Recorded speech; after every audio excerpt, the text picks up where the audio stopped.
네, 오프닝 벨과 함께하고 계십니다. 간밤에 또 뉴욕 증시를 포함한 글로벌 증시 마감 상황과 함께 상품 시장 동향까지 확인해보고 오셨습니다. 전반적으로 좀 상승하는 흐름을 좀 보여줬고요. 특히 비트코인이 43,836달러를 돌파하는 또 그런 흐름을 보이고 있습니다. 바로 전문가분 모시고 말씀 들어보도록 할 텐데요. 미래에셋증권 강남역 WM의 국제문 수석 매니저 자리해 주셨습니다. 안녕하세요. 네, 간밤에 뉴욕 증시 어떻게 보면은 비교적 나쁘지 않은 흐름을 좀 이어갔습니다. 근데 사실 뭐 주식시장보다는 가상화폐 시장이 좀 더 급등세를 기록을 했는데 이제는 가상화폐도 투자 포트폴리오에 좀 반드시 들어가야 되지 않을까 이런 움직임이 좀 이어가지고 있습니다. 근데 올해 더더욱 좀 메타버스가 핵심이 되지 않을까 싶은데 소비자 물가지수를 좀 짚어주시기에 앞서서 메타버스와 관련한 또 전망 계속해서 좋게 봐도 괜찮은지 좀 여쭤봐도 될까요? 그렇습니다. 지금 이제 한편 흐름 봐서는 요즘에 이제 이번에 미국의 CES에서도 발표됐지만 메타박스와 어떤 AI도 연결하고 이런 그림들이 지금 상당히 공개가 많이 됐거든요. 그렇기 때문에 어떤 메타박스 내에서 제3의 나의 또 다른 인물이 그 안에서 등장을 하면서 회의도 진행하고 그리고 거기에 이제 현실적인 어떤 로봇에게 메시지를 보내고 글쎄 이런 모습들이 지금까지는 꿈 아닌가라고 생각했지만 한편으로 봐서는 점점점 현실로 이어지는 그런 그림들이 나오는 것 같기 때문에 사실은 아직은 멀었다고 느껴지겠지만 이번에 어떤 미국의 라스베이거스에서 CES 박람회에서 소개가 됐지만 그런 어떤 메타버스를 통한 그런 가상 공간에서 일어나는 그런 현실들 이런 모습들이 나왔기 때문에 이런 점들은 좀 미래를 내다보고 우리가 미래로 좀 가야 될 그린 시나리오가 아닌가 이렇게 보여집니다. 사실 그러니까 메타버스라는 게 나중에 그렇게 될 거다라는 부분에 대해서는 100% 동의를 하지만 우리 왜 옛날에 인터넷 한참 붐 일었을 때 그렇습니다. 그 주가들 많이 올라갔지 않습니까? 근데 그 당시에 올라갔던 기업치고 지금 제가 알기로는 살아있는 게 거의 없거든요. 그렇죠. 그렇다면은 결국 메타버스에 대한 전망은 박다손 치더라도 과연 어떤 기업에 투자를 할 거냐. 미국의 메타라든지 이런 애들은 없어질 기업은 아니지 않습니까? 그렇습니다. 그런지 모르지만 우리 국내 기업에 투자하는 게 상당히 좀 걱정되는 부분이 있는데 어떻게 보세요? 과거에 지금 말씀하셨던 대로 인터넷 처음에 붐이 있었을 때 주가가 이렇게 많이 오를 이유가 있을까 해서 상당히 좀 그렇죠. 그때 10배, 20배 이렇게 많이 올랐었거든요. 그리고 나서 실제적으로 인터넷이 이제 도입되면서 그러한 주가들이 어디에 있을까 할 정도 찾아보기 힘든데 지금 말씀하신 그런 부분들이 현재적으로 거론이 많이 되고 있고요. 메타버스가 사실은 엊그제마다 상당히 멀었던 것 같은데 지금 일부분은 현실적으로 일어나는 것 같아요. 메타버스 내에서 제3의 어떤 아바타가 내가 잠자고 있는 동안에 아침에 일어나서 얼굴을 보니까 피곤해 보이니까 이제 어떤 로봇을 시켜서 사과 주스를 갈아들여 이런 거리 나오고 있는 거거든요. 그렇기 때문에 자 그런 모습들이 이제 현실 속에서 나오는 그런 부분들. 그다음에 NFT 같은 경우도 이제 또 다른 매출 다변화로 지금 주위에서는 이제 어떤 A라는 어떤 개그맨의 자기 어떤 사진을 올렸는데 누구는 1,000만 원에 사고 누구는 10만 원에 사고 그런 점들도 나오고 있는데 자 이런 점들이 이제 어떤 가상현실이지만 현실적으로 일어나는 그런 모습들이어서 페이스북 같은 경우도 이름을 메타로 바꿨고요. 그래서 그런 점들은 어쩌면 현실 쪽에 다가오고 있는 것이고 이런 부분들도 끊임없는 이제 관심을 가질 필요도 있지 않을까 그렇게 보여집니다. 네, 우선 제가 순서를 먼저 너무 급하게 모시게 된 것 같습니다. 원래 인사이트를 전해드렸어야 되는데 우선 이제 말씀 좀 이어가 보도록 하죠. 네, 뉴욕 증시 간밤에 좀 좋은 흐름 이어갔습니다. 큰 폭으로 상승한 어제보다는 좀 상승폭이 크지는 않지만 다소 좋은 흐름을 좀 가져갔는데요. 아무래도 인플레이션 또 물가 지수가 발표가 된 이후에 좋은 흐름을 보여준 것 어떻게 분석해 보면 좋을까요? 그렇습니다. 지금 주목했던 소비자 물가 지수가 40년 만에 최고치다. 그렇다면 주가가 떨어져야 되는데 오히려 시장은 예상치다. 안도감을 울리면서 상승했다는 점인데 글쎄요. 시장은 지금 상당히 좋은 면만 보려고 하는 것 같아요. 그래서 40년 만에 최고치 7%. 전월 대비해서는 0.5% 증가했는데 이전 12월 달에는 전월 대비해서 0.8% 증가했다. 자, 지난달에는 전월 대비 0.8% 증가했는데 이번 달에는 0.5% 증가했다. 그렇기 때문에 시장에서는 피크하다 아냐? 이제 물가가 고점 찍지 않았을까? 아직은 이른 감이 있지만 이렇게 해석하는 것 같고요. 특히 전일 중국의 어떤 PPI 생산자 물가 지수가 11월 그렇습니다. 11월 달에는 13%대, 지난달에는 12%대 이번 달에는 10.3이었는데 예상치는 11이었는데 10.3이다. 생각보다 상당히 많이 떨어졌거든요. 그렇기 때문에 아직은 한편으로서는 이른감이 있다라고 하지만 시장에서는 여전히 고점 아닌가, 이제 피크아웃 찌지 않았을까? 네. 그렇다면 굳이 경기도 회복되지 않았는데 금리 인상을 빨리 할 필요가 있을까라고 지금 이어지는 것 같아요. 물론 아직까지는 공급망에 대한 우려감, 특히 LA라든가 롱비치항에 지금 뭐 근로자들이 코로나 때문에 나오지 못하고 있다.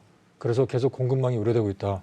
어떤 중국의 여전히 좀 지금 뭐 코로나 때문에 폐쇄 이런 점들인데 아직까지 어떤 노동력 부족, 뭐 인건비 부족, 이에 따라서 공급망에 대한 우려, 뭐 이런 점들은 여전히 어떤 경기에 대한 둔화 시그널 상당히 좀 부담스러운데 글쎄요, 지금 시장에 대해서는 어떤 그 금년에 던 시장이 상당히 좀 관심을 가질 게 뭐냐면 어떤 그 전문가라든가 이런 과거에 이루어졌던 역사적으로 이루어졌던 그런 데이터와 상당히 뭔가 반대로 가려는 그런 모습들이 상당히 예측되고 되기 때문에 끝까지 어떤 그 저희 오프닝 글과 함께 좀 계속 시청하시고 뭐 그림을 갖다가 어떤 지금의 어떤 시나리오 한편으로 봐서는 뭐 예상치도 않았던 뭐 생각보다 과거에 어떤 3년에 걸쳐서 했던 것들을 지금 1년에 뭐 금리 인상도 빨리 해야 된다, 긴축도 해야 되겠다 하는 내용들.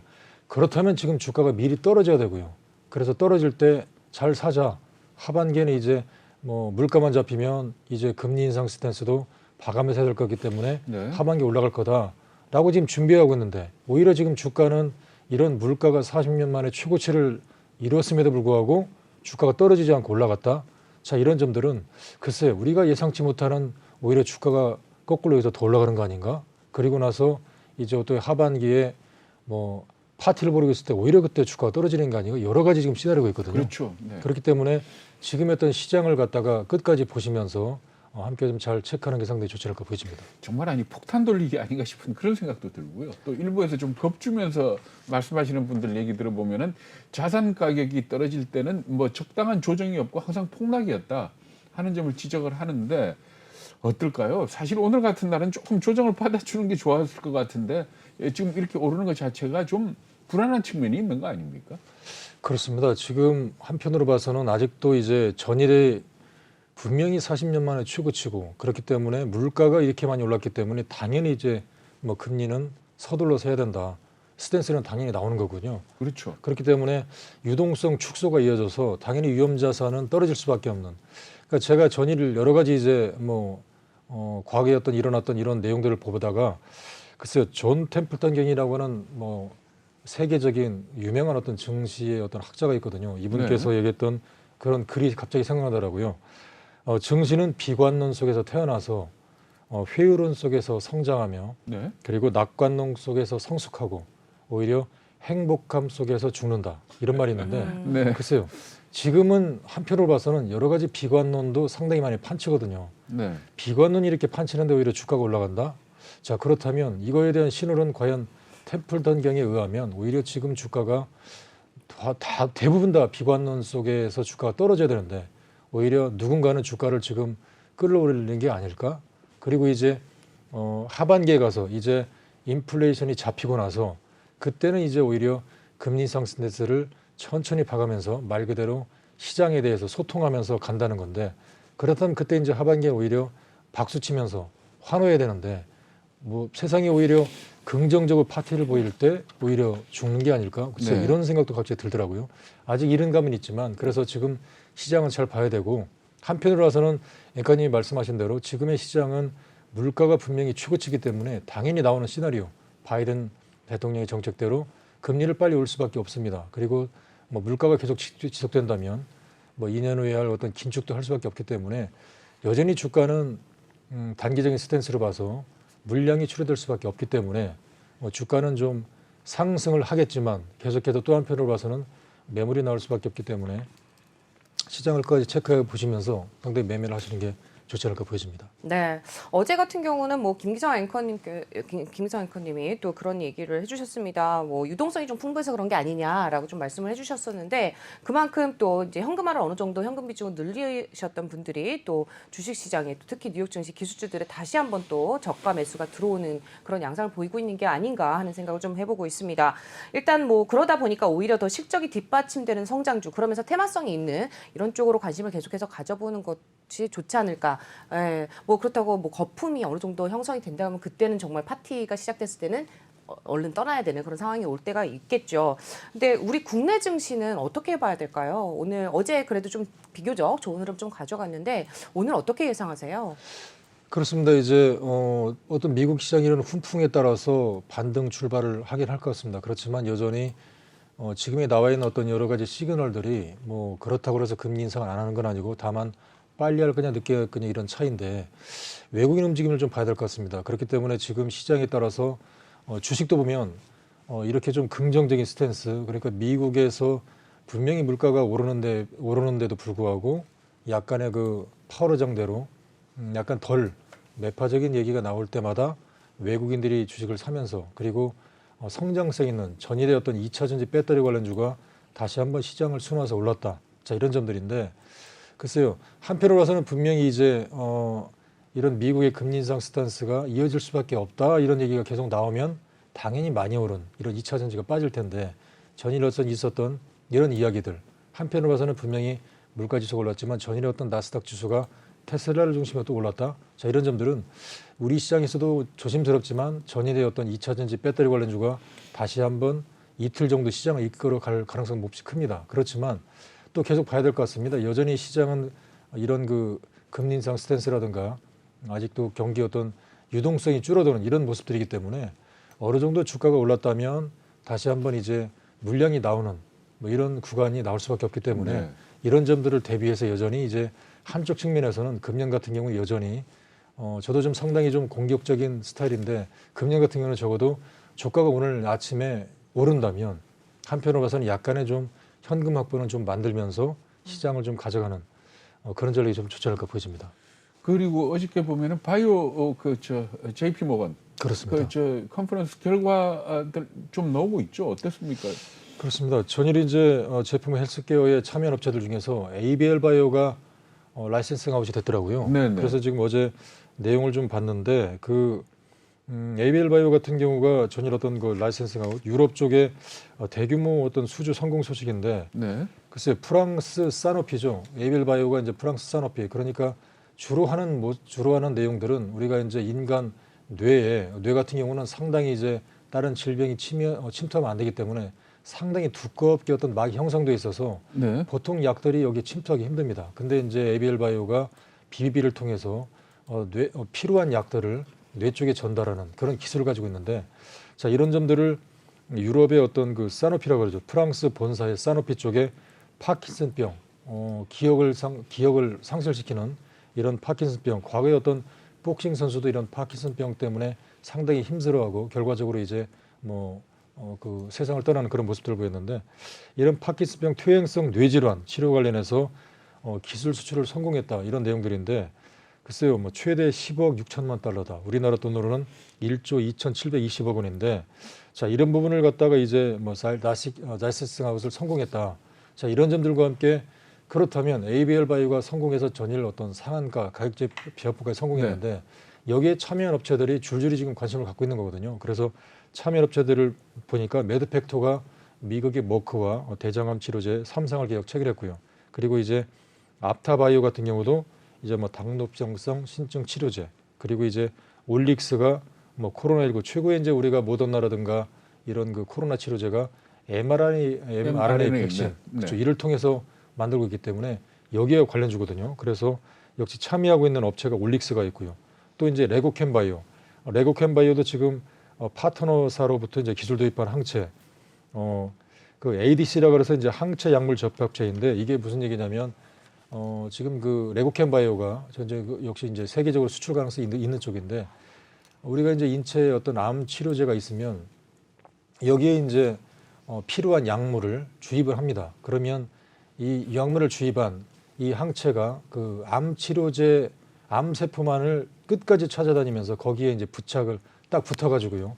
거기에다가 이제 우리가 미리 주입한 이런 약물을 이제 암세포에다가 주입하면서 사멸시키는 뭐 이런 새로운 그런 ADC라 그래서 새로운 이런 그 기술을 가지고 있는 쪽이 레고캠 바이오인데 이런 기술도 상당히 좀 세계적으로 상당히 뛰어나기 때문에 어차피 지금 ABL 바이오가 이런 그 사노피에다가 라이센싱 아웃 기술 수출을 성공했기 때문에 아직 확정되지는 않았지만 시장에서는 또 다른 쪽 JP모건에서 뭐 그밖에 뭐 유한양행 한미약품도 있는데 또 다른 쪽에서도 그 빅파마들이 라이센싱 아웃이 있지 않을까 이런 기대감이 다시 무르익는 것 같습니다. 그래서 아직 결과는 나오지 않았지만 전일에선 있을 어떤 ABL 바이오의 어떤 그 라이센싱 아웃의 성공 이런 점들과 함께 또 다시 한국의 어떤 바이오 업종들이 기대를 모으는 이런 쪽이기 때문에 전일 어떤 바이오 업종들이 돌아가면서 어떤 JP모 헬스케어의 참여업체들이 소폭이지만 상승을 보였다. 이런 점들은 오늘 다시 한번 관심을 가질 필요도 있지 않을까 이렇게 생각을 해봅니다. 매매 기법 한번 좀 여쭤볼게요. 그렇습니다. ABL 바이오 보니까 어제 상한가를 쳤는데 그렇습니다. 거래량이 엄청나게 늘어났더라고요. 그렇습니다. 보통 뭐 많아야 60만 주 이렇게 거래되던 회사가 지금 400만 주 넘게 거래가 됐고 그렇습니다. 또 외국인은 샀는데 기관은 또 많이 팔았더라고요. 그렇습니다. 그렇다면 오늘 아침 어떨까요? 일단 조금 더 추가로 한 번 더 상한가를 기대할 수 있을까요? 아니면 일단 오늘 뭐 좀 오르면 손을 터는 게 나을까요? 바이오의 매매 전략은 어제 바이오가 상한 가격 제한폭 들어가기 전에 20% 이상 상당히 큰 폭으로 거래가 일어나면서 올라갔거든요. 네. 사실은 그때 손이 안 가는데 그때 사야 되는 겁니다. 사야 된다. 그렇습니다. 네, 그러니까 다른 들어갑니다. 종목 같은 경우는 예를 네. 들어서 뭐 애플이라든가 뭐 삼성 이런 종목들은 물론 떨어질 때 사놓으면 언젠가 올라간다. 네. 뭐 싸게 사 이런 적인데 네. 바이오업종들의 매매하기 힘든 점들은 어제 같은 경우 지금까지 보지 못했던 대량 거래를 수반하면서 네. 주가가 뭐 15%, 20% 상당히 강하게 상승하거든요. 네. 네. 이때 보통 같은 경우에는 사기가 힘듭니다. 네. 떨어지면 살려고 노리는데 떨어지는 않고 상당히 강하게 들어갑니다. 그렇죠. 그때 네. 사야 되는 겁니다. 근데 만약 오늘 지금 말씀하신 상당히 중요한데 오늘 만약에 아침에 뭐 상승을 10% 할지 뭐 20% 할지는 모르겠지만 상승을 해서 네. 거래가 상당히 많이 수반되는데 점점 이제 고점이 떨어진다라고 예. 볼 때는 사면 안 될 것 같습니다. 네. 오히려 전일 산 사람 일단 팔아야 됩니다. 네. 바이오 같은 경우는 제가 매매를 해보니까 상당히 이런 점들 때문에 상당히 힘듭니다. 네. 그러니까 이제 주가가 시장을 보면서 서서히 이제 펀더멘탈 고서에서 1% 3% 가서 사면은 천천히 올라가야 되는데 네. 바이오 같은 경우는 상당히 빠른 속도로 올라가고요. 네. 그리고 이제 오히려 떨어질 때는 상당히 빠른 속도로 떨어지더라고요. 네. 그렇기 때문에 물론 이제 정답에 대한 시나리오는 없지만 오늘 이제 호재도 분명히 나왔고 그래서 아침에 이제 보면서 주가가 상승을 하고 나서 거래가 상당히 많이 수반이 되는데 되면서 고점이 꺾이기 시작하면 그렇습니다. 거래가 만약에 수반이 되면 올라가야 되는데 그렇죠. 오히려 다시 이제 고점이 꺾이면서 서서히 내려간다라고 네. 보였을 때는 물량을 이제 점점점 터는 네. 그리고 이제 새롭게 진입하는 사람들은 이제 이때가 떨어졌으니까 기회네라고 네. 하시면 안 될 것 같고요. 네. 네. 아무튼 바이오는 거래가 많이 수반되면 계속 올라갈 때 조금씩 물량을 이제 꼭 사야 될 경우에는 오히려 분할 매수로 네. 뭐 10% 사고 올라가면 또 10% 사고 올라가면 또 10% 사고 네. 이런 식으로 하시는데 네. 만약에 거래가 수반에 떨어졌다. 네. 그러면 이제 반대로 서서히 물량을 덜어내야 됩니다.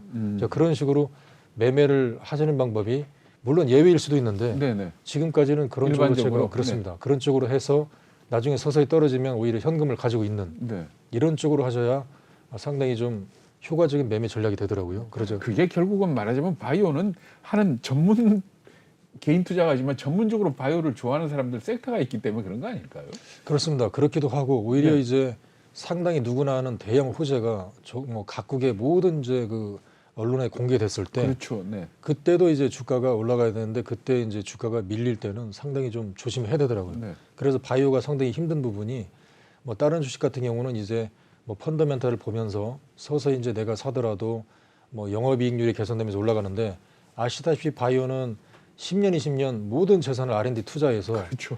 그 순간적으로 이제 그때 이제 기술력 지금까지 투자한 게 결실을 맺는 타이밍이거든요. 그러니까 그때 예상보다 주가가 엄청난 속도로 오를 거기 때문에 한번 매매한 사람들은 수익이 너무 나서 네. 잊지를 못하는 겁니다. 그렇겠네요. 근데 반면에 이제 그때 이제 호재가 다 분출이 되고 네. 꺾이면 나와야 되는데 네. 뭐 언젠가 또 가겠지라고 해서 들어가는 경우들 네. 그런 것들로 인해서 심지어는 뭐 10년 동안 아직도 회복되지 못하는 뭐 그런 경우도 있어서 상당히 이런 점들을 바이오가 고려해서 매매를 상당히 짧은 기간에 수익을 창출하고 그런 부분이 아니면 상당히 빠져나오는. 네. 그러니까 과거에 어떤 다른 마이크로소프트랑 애플 같은 경우에 뭐 사고 나서 뭐 20년 동안 가지고 있는다. 이런 쪽이 바이오는 아닌 것 같아요. 그래서 네. 그런 점들을 상당히 뭐 제가 매매를 해보니까 현실적으로 네. 매매를 상당히 하셔야 될까 보여집니다. 네, 그때 이슈가 수반되는 대로 그다음에 이제 거래량이 수반되는 대로 또 이제 짧게 이렇게 가져가는 그런 그렇습니다. 전략이 더 좋겠다라고 말씀해 주시는 것 같습니다. 추경 매수는 사실 쉽습니다. 그런데 사실 매도가 어려운 것 같아요. 그래서 이제 올라갔을 때 절반을 덜어낸다거나 아니면 또 추경 매수를 하더라도 이제 분할로 들어가시는 그런 전략 세워보시면 좋을 것 같습니다. 지금 뭐 JP모건 헬스케어 또 이런 쪽으로 해서 테마가 살아 있는 그리고 또 바이오 섹터인 것 같은데 조금 더 뭐 관심 가져볼 만한 전일장 특징도 더 있을까요? 그렇습니다. 이제 전일 같은 경우는 아무도 이제 미국발 그런 그 기술 쪽에 대한 반등, 그래서 2차 전지 성장주가 여전히 이제 같이 한번 반등을 보였는데 뭐 네. 그 중에서도 최근에 어떤 특징적인 종목들, 예를 들어 전일 어떤 고려아연 같은 경우가 아시다시피 이제 어떤 비철금속 쪽에 수익을 보였었는데 최근에 성장주 쪽이 여전히 이제 그 유럽의 세계 최고의 배터리 생산업체 노스보트 같은 경우도 배터리 양산에 성공했다고 하면서 여기에 이제 우리나라 2차 전지 부품주도 들어간다. 그렇다 보니까 고려아연 같은 경우도 이제 수익을 다변화하기 위해서 스위스 에너지 저장 관련 시스템이죠. 이쪽에 에너지를 저장하는 이런 업체에다가 500억 원 넘게 투자를 했다. 뭐 이런 고려아연이 원래 투자 잘 안 그렇습니다. 하고 참 무거운 업체인데 그렇습니다. 그렇죠? 네. 그렇습니다. 지금 뭐 말씀하신 대로 현금도 2조 원을 쌓아놓고 네. 그러니까 현금을 어마어마하게 쌓아놓고 있는 상태에서 상당히 좀 보수적으로 운영을 네. 했던 그런 업체들이거든요. 아, 근데 이번엔 드디어 한번 투자를 해보는 거네요. 그렇습니다. 네. 그렇기 때문에 한편으로 봐서는 이제 주가가 많이 올랐지만 이미 뭐 미래에 대한 그런 성장성은 2차 전지, 전기차다. 네. 이런 쪽으로 이제 봤던 것 같아요. 그래서 이제 이런 쪽으로 투자를 했다. 그래서 이제 주가가 상승했다는 점들인데, 그래서 이제 이런 쪽으로 상승을 했다. 그렇기 때문에 요즘에 어떤 대기업들의 그 현금을 갖다가 지금까지 쌓아놓은 상태에서 또 다른 어떤 사업 다각화 그쪽으로 투자하는 쪽을 잘 봐야 될 것 같아요. 네. 이렇기 때문에 이런 쪽으로 어떤 미래에 대한 어떤 미래를 이끌어갈 그런 기업들이 무엇일까? 요즘에 어떤 책들도 많이 나오고 있는데 앞으로 어떤 10년, 20년 동안 미래를 이끌어갈 그런 성장성 있는 기업은 무엇일까? 이런 점들을 대기업이 투자하고 있는 쪽 이런 쪽부터 잘 보셔야 될 것 같습니다. 그래서 뭐 롯데케미칼 같은 경우도 뭐 수소 쪽에 투자를 한다 이런 쪽이기 때문에 기업들 상당히 좀 무거운 기업이었는데 최근에 어떤 주가가 잘 올라가는 기업들을 보시게 되면 왜 올라갔을까 그런 내용들을 보게 되면 이런 기업에 투자를 한다 이런 쪽도 다른 쪽에서 상당히 좀 봐야 되지 않을까 그렇게 보여집니다. 그러네요. 네. 최근 들어서 또 지금 2차 전지 얘기도 좀 나오고 했는데 오늘 또 삼성전자 조금 더 잘 갈 수 있을 거라고 보세요. 어떻게 보세요? 삼성전자. 네, 삼성전자 그렇습니다. 뭐 다시 좀 팔만전자로 좀 회복을 할 수 있는 흐름을 보여줄까요? 아무래도 우리 코스피를 이끌어가는 그런 주요 이제 뭐 종목들 중에서는 뭐 삼성전자, SK하이닉스 항상 여쭤보지만 오늘 장에서는 어떻게 좀 대응을 해보면 좋을까요? 그렇습니다. 아무튼 뭐 결과적으로는 뭐 상승할 수밖에 없는 그런 그림이라고는 보여집니다. 그러니까 지금 뭐 반도체가 상당히 여러 가지 이제 어두운 터널이지만 여전히 지금 뭐 스마트를 비롯해서 특히 이제 전기차 쪽에도 들어가고 있기 때문에 최근 어떤 DB하이텍 같은 경우도 뭐 전기차에 들어가는 반도체에 대한 생산 그래서 뭐 성장 가능성은 상당히 무궁무진하고 올라갈 수밖에 없고 그래서 이제 삼성전자가 가장 큰 시그널은 이미 뭐 다 아시고 계시겠지만 M&A 그러니까 지금 뭐 쌓아놓고 있는 이 돈을 갖다가 성장성을 위해서 어떤 회사를 M&A 할 것인가 이 부분이 가장 시장이 주목되고 있고요. 또 가장 중요한 점들은 파운드리 그러니까 대만의 TSMC 40년 역사의 대만의 TSMC를 3년도 안 된 삼성전자가 지금 미국의 대규모 어떤 그 파운드리 회사를 설립을 해서 어느 정도 빨리 따라갈 건가 이 두 가지 시그널이 예상보다 상당히 좋게 나온다면 삼성전자 주가는 상당히 빨리 갈 거고요. 만약 이런 점들이 계속해서 늦어진다면 주가는 가긴 가겠으나 상당히 천천히 갈 거고 그리고 좀 전에 말씀드린 이 두 가지 축이 예상보다 상당히 늦게 나온다. 상당히 좀 힘들다라고 보여지면 오히려 지금 시장에서는 지금 PC 출하량이 마이너스이기 때문에 한 번 정도 약간 단기적으로 떨어질 수도 있는 이런 그림을 그리고 있거든요. 그래서 네. 그렇기 때문에 한쪽에서는 어떤 그 PC 출하량 이런 쪽이 마이너스이기 때문에 한 번 떨어질 수도 있다. 이런 쪽들을 보고 있고 다만 다른 쪽에서는 지금 M&A 가능성이 상당히 높다. 그리고 어떤 파운더리 회사가 생각보다 빨리 좋아질 것이다. 이 두 가지를 놓고 지금 다른 쪽에서는 삼성전자 미래를 보고 계속 사는 쪽이 있는 것 같고요. 그리고 다른 쪽에서는 PC 관점에서는 한 배 정도 떨어질 거다. 그래서 올라오는 대로 터는 쪽이 있는 것 같더라고요. 그러니까 장기적인 측면에서는 그냥 사놓고 기다리시면 될 것 같고 단기적인 측면에서는 다시 한번 저점도 올 수도 있다. 이런 부분도 고려하면서 보셔야 될 것 같습니다. 그럼 분할 매수 정도로 하는 게 낫겠네요. 그렇습니다. 그렇죠. 좋을 것 하더라도. 같습니다. 네. 그렇습니다. 네, 끝으로 이제 하나만 더 여쭤보겠습니다. 우리 뭐 3월 달에 그 오미크론 관련한 백신이 나온다라는 얘기가 있잖아요. 그러다 보니까 아무래도 4월쯤에는 어느 정도 마무리가 될 것이다라는 얘기가 그래도 업계에서 나오고 있는 것 같습니다. 이럴 때 뭐 리오프닝주 다시 한번 관심 가져봐도 될까요? 아직 시기상조일까요? 어떻게 보세요? 그렇습니다. 지금 먹는 코로나 치료제가 이제 우리나라에서 도입이 됐다. 오늘 그렇죠. 도착했다 그러죠? 그렇습니다. 네. 자, 그렇기 때문에 한편으로 봐서는 지금 말씀하신 리오프닝주 관심 가질 필요가 당연히 있을 거라고 보여지고요. 특히 이제 영국 같은 경우에 지금 축구 저도 EPL을 상당히 좋아하는데 네. 거기를 보시면 수많은 관중들이 마스크도 그렇죠. 쓰지 않고 관람하고 있다.